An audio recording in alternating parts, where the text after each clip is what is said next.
Hello guys, welcome to this session. Today we are going to discuss Indian history one-liner questions. If you are preparing for any competitive exam, then all these questions will be very helpful for you. So watch the complete session, and if any guy visits the channel for the first time, please subscribe the channel and don't forget to press the bell icon also. So let us start. First question is, which Sultan of Tughlaq dynasty issued copper coins instead of silver coins? तो right answer आएगा मोहम्मद बिन तुगलक।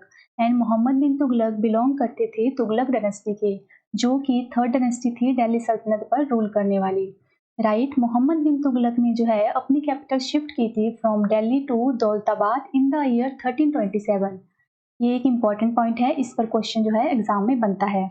इन्होंने capital shift क्यों की थी? Because he wants to his capital to locate at center of India and due to the fear of invasion of Mongol. These are the two reasons, that's why he shifted the capital to Daulatabad, but later on he again shifted the capital to Delhi. And one more important point which you have to remember, that silver coin जिसको बोलते थे टंका and copper coin जिसको बोलते थे जीतर, these both coins were introduced by the Delhi Sultanate ruler Iltutmish. और इल्तुतमिश कौन थे? He was one of the ruler of slave dynasty. Right? This is also an important point. Let me move further. Next question है, during whose viceroy the capital of India was shifted from Calcutta to Delhi? So right answer आएगा Lord Hardinge. During reign of Lord Hardinge, capital was shifted from Calcutta to Delhi in the year 1911. Listen guys, during the British period, 3 Delhi दरबार लगते हैं। जो first Delhi दरबार होता है वो होता है इन द ईयर 1877। उस टाइम गवर्नर जनरल थे lord Lytton, right. And second Delhi Durbar लगता है 1903 में। उस टाइम गवर्नर जनरल थे लॉर्ड कर्जन। एंड जो थर्ड दिल्ली दरबार लगता है इन द ईयर 1911 के टाइम पर, उस टाइम के गवर्नर जनरल थे या वॉइसरॉय लॉर्ड हार्डिंगे। और लॉर्ड हार्डिंग ही चेंज करते हैं कैपिटल को कलकत्ता टू दिल्ली में, राइट, इन द ईयर 1911 में। नेक्स्ट क्वेश्चन है, the Vedic Aryans first settled in the region of, important one question है। सो इसका आंसर आएगा सप्त सिंधुआ और the land of 7 rivers. Discuss some more important points. जो Vedic as है या वैदिक पीरियड की शुरुआत होती है 1500 टू 500 BC में, during the period of bronze age. और जो आर्यन शब्द का मतलब है it means noble, right. And जो सप्त सिंधुआ है और जो लैंड ऑफ 7 रिवर्स है उसमें कौन कौन सी रिवर्स आती थी 7? So Vipasha, Sindhu, Vitasta, Shatudri, Askini, Purushni and Saraswati, right. Next question is, Pagalpanthi movement was organised in which state? So right answer is Bengal. Pagalpanthi is basically a semi-religious group consisting of Hajong and Garo tribes of Bengal. And Karam Shah was the leader of this movement, but this movement was crushed by the British Army in the year 1833. Next question is, Chandragupta Maurya spent his last days at, right answer is Shravanbelgola in near Mussoorie in Karnataka. जो चंद्रगुप्त मौर्य से हम जो है other important point जान लेते हैं।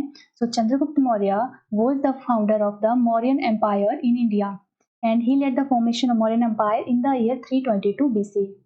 ही was also called as Androcottus and Sandrocottus, right. इनको Androcottus की उपाधि दी गई थी by Plutarch and Sandrocottus was called by the Greek scholar William Jones, right. Chandragupta Maurya was the follower of Jainism and went to Shravanbelgola in Karnataka with Bhadrabahu, right? This point is important, you have to remember. Next is his advisor. जो इनके adviser थे वो थे कौटिल्य, जिनको कि चाणक्य भी कहा जाता था और जिनका नाम की विष्णुगुप्ता भी था, राइट। तो आपको चाणक्य के ये सभी नाम भी याद रखने हैं। और चाणक्य की इंपॉर्टेंट बुक थी अर्थशास्त्र, right. This is all about Chandragupta Maurya. Next question is, Megasthenes was the ambassador of, most important ambassador. तो इस पर हमेशा एग्जाम में क्वेश्चन बनता है। तो he was the ambassador of Seleucus Nicator first, right. If we talk about the Seleucus Nicator, so he was a general of Alexander the great and Seleucus Nicator was defeated by Chandragupta Maurya, जिनके बारे में अभी हमने previous discuss किया, in the year 305 BC on the bank of Sindhu river. Next point है that कि Megasthenes क्या थे? वो एक ग्रीक एम्बेसडर थे which was sent by Seleucus Nicator to visit the court of Chandragupta Maurya. ये इस पे क्वेश्चन बनता है कि Megasthenes visit the court of which ruler? So you have to remember Chandragupta Maurya. And Megasthenes की एक इंपॉर्टेंट बुक है जो आपको याद रखनी है और एग्जाम में पूछी जाती है, वो बुक है इंडिका। एंड मैक्स धनीजी वो पर्सन थे who divided the Indian society into 7 categories, right? Next question is who was the court physician during the reign of Kanishka? So right answer is Charak. Charak was the court physician of Kanishka. Let me discuss some important points which relates to Kanishka. So guys, Kanishka एक जो है Kushan king थे, means he belongs to Kushan dynasty, right? Kanishka को जो है second Ashoka भी कहा जाता है. This point is very important, right? Next is Kanishka main capital at Peshawar and Purushapura. Kanishka captured the Patliputra and taken away the Buddhist monk Ashwagosha with him to Peshawar. Kanishka started the Shak era in the 78 AD, right? And Kanishka was the ruler who convened or organized the 4th Buddhist Council in 72 AD in Kundalwan, Kashmir, right? Kanishka's great scholar were first is Ashwagosha, which was his court poet, and Ashwagosha की आपको एक book याद रखनी है, वो है Buddha चरिता, right? Next जो scholar थे वो थे नागार्जुना, वो एक फिलोसफर थे और उनकी इंपॉर्टेंट बुक आपको याद रखनी है मध्यमिक सूत्रा, राइट? नेक्स्ट जो स्कॉलर थे वो थे चरक, जो कि कोर्ट फिजिशियन थे, हमने अभी प्रीवियस क्वेश्चन किया, और चरक की आपको बुक याद रखनी है Charak Samhita, right? And next है Mathura, he was his politician. Next है Vasumitra, he was Buddhist scholar. And next है Agesilaus, he was Greek engineer. And next थे Sangharaksha and Parsa. So these all are the great scholar in his court which you have to remember. इस पर mostly question भी बनते हैं. Okay. Next question is who built Sanchi Stupa? So Sanchi Stupa was built by Ashoka. So where Sanchi Stupa located? It located in Raisan district in Madhya Pradesh. And Sanchi stupa को जो है great stupa भी कहा जाता है. And he was designated to the UNESCO World Heritage Site in the year 1989. ठीक है, आपको ये ईयर भी याद रखना है, इसको भी कई बार पूछा जाता है. एंड जो total stupas which was built bye Ashoka वो थे 84,000, जिसमें कि सांची स्तूपा जो है मोस्ट फेमस है, which located in Madhya Pradesh. Okay. Next question is who was the prime minister of the court of Chandragupta Maurya? So right answer is Chanakya or Kautilya or Vishnugupta. Okay. Next question is who were the first rulers in India to issue gold coins attributed to the kings? So right answer is Indo-Greeks. Indo-Greeks were the first rulers to introduce gold coins in India. This question is very important, so you have to remember it. Let me discuss some other important points related to Indo-Greeks. Right? So Indo-Greeks को basically क्या कहा जाता था? इनको यवनास कहा जाता था India में, राइट? इंडो ग्रीक्स के जो फेमस रूलर हैं वो 3 हैं, जिन पर बेसिकली एग्जाम में क्वेश्चन बनते हैं, और जो जो उनसे रिलेटेड इंपॉर्टेंट पॉइंट है वो सभी मैंने यहाँ पर एड ऑन किए हैं. So let me discuss this one by one. First is Antiochus II. So Antiochus II was the governor of Bactria and he was the first Indo Greek ruler in India to came. Antiochus II ही वो ruler थे जिन्होंने सबसे पहले जो शुरुआत की थी गोल्ड कॉइन की इंडिया में.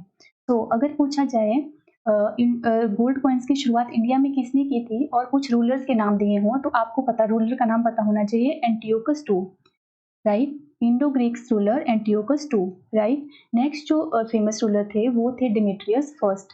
He issued bilingual coins. वो कॉइन्स थे इन ग्रीक एंड प्राकृतिक language, right? Demetrious first made Sialkot his capital which is in Punjab. One important point from Demetrius first, that he was defeated by Pushyamitra Shunga. Next is Menander. Menander was the most famous Indo-Greek ruler, right? जिनको कि Melinda भी कहा जाता था. And his capital at Sakla, that is Sialkot in Punjab. इन्होंने भी सियालकोट पंजाब से ही rule किया था. And he engraved धर्मचक्रा on their coins. Later on, he was converted to Buddhism by Nagasena monk. Nagasena को और क्या कहा जाता था? So he was also called as Nagarjuna.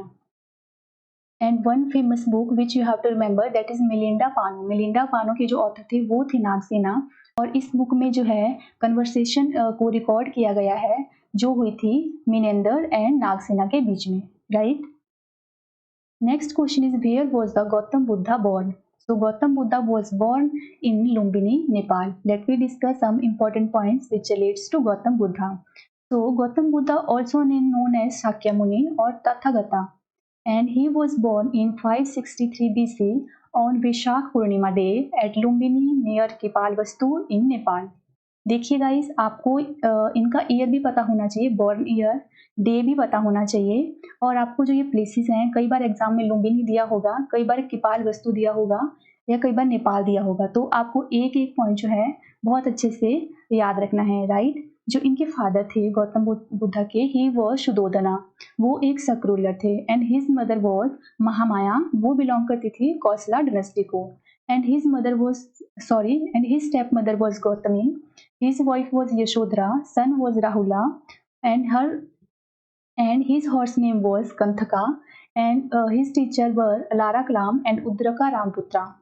At the age of 35, Gautam Buddha attained nirvana or enlightenment at Gaya in Bihar under the tree of people. Right? Tree is also important. Okay. So at the age of 80, Gautam Buddha attained Mahaparinirvana at Kushinagar in UP in the year 483 BC in Malla Republic. Right, कई बार exam में कुशीनगर दिया होगा, कई बार जो है सिर्फ Republic की बात की जाती है, राइट। सो मल्ला रिपब्लिक भी आपको याद रखना है। कौन सी एज में? At the age of 80 he attain Mahaparinirvana, means attain the death. Okay, so this all are important points which relates to Gautam Buddha. Next question is where Gautam Buddha delivered his first sermon. So he delivered his first sermon at Sarnath in UP, and जिसको कि धर्म चक्र परिवर्तन भी कहा जाता है। Okay, next question is who was the first Tirthankara of Jainism? So right answer आएगा Rishabhnath. Okay, so let me discuss some important points related to Jainism. So अगर जैन रिलीजन की बात करें guys, so there are total 24 Tirthankaras and they all were Kshatriyas, right. अगर first Tirthankara की बात करें या अगर फाउंडर की बात करें जैन रिलीजन की, सो वो थे Rishabhanath, and his emblem was bull. आपको इनके एम्बलम भी याद रखने हैं। एंड 23rd तीर्थंकार जो थे वो थे Parshvanath, and his emblem was snake. Okay, and the 24th और लास्ट तीर्थंकार थे वो थे Vardhaman Mahavira, and his emblem was lion, right. इन तीनों के आपको एम्बलम याद रखने हैं, मोस्टली एग्जाम में इनके एम्बलम पूछे जाते हैं और इनके नाम आपको पता होने चाहिए। ओके, नेक्स्ट है where did Mahavir Swami born? So Mahavir Swami born at Vaishali. Okay, let me discuss some more points. Mahavir Swami born in the year 599 BC in Kundagram near Muzaffarpur district in Bihar. Okay, and at the age of 72, he attained death at Pawa near Patna in Bihar in the year 527 BC. Okay, next is who wrote Nyaya Sutra? So the book Nyaya Sutra was wrote by Gautama, who was also known as Akshapada and Trighatapasa, राइट। Guys, मैंने एक session जो है आपके साथ share किया हुआ है जिसमें मैंने सारी एंशिएंट इंडिया की जो भी इंपॉर्टेंट बुक्स हैं जिनको एग्जाम में पूछा जाता है वो सब वहाँ पर डिस्कस की हुई है। तो अगर आपने वो नहीं देखी तो आप प्लीज़ उसको भी एक बार देख लीजिएगा, वहाँ से आपकी सारी बुक्स जो हैं क्लियर हो जाएंगी। मैं डिस्क्रिप्शन बॉक्स में उसका लिंक दे दूंगी। Okay, next question is what was the original name of Nurjahan? So right answer is Meherunisa. And who was Noorjahan? Noorjahan was the wife of Jahangir. Next question is the freedom fighter who died in jail due to hunger strike was. So you have to remember the name, that is Jatin Das. Jatin Das died in Lahore jail in the year 1929 और वो कितनी दिनों की hunger strike के बाद मरे थे? So 63 days की हंगर स्ट्राइक के बाद। ओके, नेक्स्ट है India's famous peacock throne and the Kohinoor diamond bird taken away by. तो राइट आंसर आएगा Nadir Shah. Let we discuss some more important points related to peacock throne. तो पीकॉक थ्रोन की अगर बात की जाए, so it was built by Shahjahan in the 17th century. अगर artist की बात करें जो इसके आर्किटेक्ट्स थे पीकॉक थ्रोन के, so he was Dibadal Khan, and इसको कंस्ट्रक्ट करवाया था शाहजहां ने। And who was the last Mughal emperor to sit on the peacock throne? ये भी क्वेश्चन बनता है, so you have to remember Mohammad Shah, right. फिर क्या होता है, नादिर शाह जो कि एक पर्शियन और ईरानियन रूलर थे, he invaded India और Delhi during the reign of Muhammad Shah in the year 1793. आपको ईयर भी याद रखना है, when the Nadir Shah invaded India, so 1793. Okay, फिर Nadir Shah captured Delhi and took away the peacock throne and Kohinoor diamond with him. वो दिल्ली पर जो है विक्ट्री हासिल करते हैं और जो वहाँ से जो है लूटपाट करके जो पीकॉक थ्रोन होता है और कोहिनूर डायमंड को अपने साथ ले जाते हैं पर्शिया में। Okay, next is who came to India along with the Mahmud of Ghazni during one of his Indian raids? So right answer आएगा Al Biruni. Al Biruni was basically a Persian scholar, और Al Beruni की आपको important book याद रखनी है, वो है किताबुल हिंद। Okay, next is the Ranganatha temple is situated at, so right answer is Srirangapatnam at Chennai. Next question is Gandhiji started the non-cooperation movement in. So Gandhiji started the non-cooperation movement in 1920 or 5th September 1920. Later on, this movement was withdrawn by Mahatma Gandhi in the year 1922 due to the reason that is Chora Chori incident, which occurred on 12th Feb 1922. Okay. Next is when did the first demonetization took place in India? तो first time जो demonetisation हुई थी वो हुई थी इन the year 1946। और अगर हम टिल डेट की बात करें सो अभी तक 3 टाइम डीमोनेटाइजेशन हो चुकी है। सो आपको ईयर याद रखने हैं 1946, 1978 and 2016। Okay, next is the name of new Delhi was given in which of the following year? So right answer is 1927। Your next question is the first Buddhist council was held at. So where was the first Buddhist council held? So you have to remember the place, that is Rajgriha. Guys, Buddhist council बहुत ज़्यादा होती हैं, but for the exam perspective you have to remember only the four Buddhist council. So first Buddhist council was held at Rajgriha, and who organized this council? So the king name was Ajatashatru. And second Buddhist council was held at Vaishali during the reign of काल अशोका। उस time king थे जिन्होंने इसको organise करवाया था, वो थे Kalashoka. And third Buddhist council held at Pataliputra during the reign of Ashoka. And fourth Buddhist council at Kundalvan in Kashmir. उस टाइम इसको ऑर्गेनाइज करवाने वाले किंग थे कनिष्का, जिनके बारे में हमने प्रीवियसली डिस्कस किया। ओके, तो next question is who constructed the world famous Jagannath temple at Puri? Important temple है, आपको प्लेस पता याद रखना है, पुरी इन उड़ीसा। और इसको कंस्ट्रक्ट करने वाले जो किंग थे वो थे अनंता वर्मन, और वो बिलोंग करते थे गंगा डायनेस्टी को। Okay, next is which of the following was the oldest dynasty of India? तो right answer is Mauryan dynasty. जो मौर्यन डायनेस्टी थी, it was the oldest dynasty of India, and who led the formation of Mauryan empire in India? So Chandragupta Maurya. Okay, let me move further. Next question is Adi Granth is the religious book of which religion? जो आदि ग्रंथ थी, it was the religious book of Sikh religion. Okay, Sikhism को belong करती थी। अगर हम Sikh religion की बात करें गाइस, तो आपको पता होगा देयर वर टोटल 10 गुरुज। इनके 10 गुरु थे। जो फर्स्ट वन थे वो गुरु नानक देव थे, एंड लास्ट वन थे 10th गुरु जो थे वो थे गुरु गोविंद सिंह, राइट। और जो आदि ग्रंथ को कंपाइल करने वाले गुरु थे वो थे 5th Guru, that is Guru Arjun Dev, right. And जो 9th गुरु थे जिनका नाम था Guru Tegh Bahadur, he was executed or killed on the order of Aurangzeb. Important points which relates to Sikh religion, so please remember it. Next question is the famous book Brihat Katha was written by. So Brihat Katha was written by the person Gunadhya. And who was Gunadhya? He was a scholar in the court of Satvahana king Hala, right. And आपको confuse नहीं होना है बृहत कथा and बृहत संहिता में। Mostly exam में बृहत संहिता ही वैसे पूछा जाता है, पर आपको दोनों के ऑथर याद रखने हैं। बृहत संहिता को जो लिखा गया था उसके ऑथर थे Varaha Mehra, right. The capital of the Yadava ruler was, so right answer is Devagiri. Next question is the word Satyameva Jayate in the state emblem of India were taken from? So right answer is Mundaka Upanishad. जो सत्यमेव जयते वर्ड था उसको लिया गया था मुडंका उपनिषद से। One more important point, that is Ashoka, who was the grandson of Chandragupta Maurya and the son of Bindusar, is credited with creating both the national emblem and the Ashok Chakra, right? अगर हम उपनिषद की बात करें कुछ guys, so total उपनिषद कितने हैं? So total 108 उपनिषद हैं। जो सबसे लेंथीएस्ट या सबसे बड़ा उपनिषद है वो बृहद अर्यंका उपनिषद है, एंड जो सबसे स्मॉलेस्ट उपनिषद है वो माडुंक्य उपनिषद है, राइट। इन सभी पॉइंट्स को उपनिषद के बारे में मैंने डिस्कस किया है जब हमने वैदिक पीरियड पे एमसीक्यूज किए थे। So that's all for today guys. I hope that you love the content, so please give a 1 thumbs up to video. We will meet soon in the next session. Till then, bye bye and take care.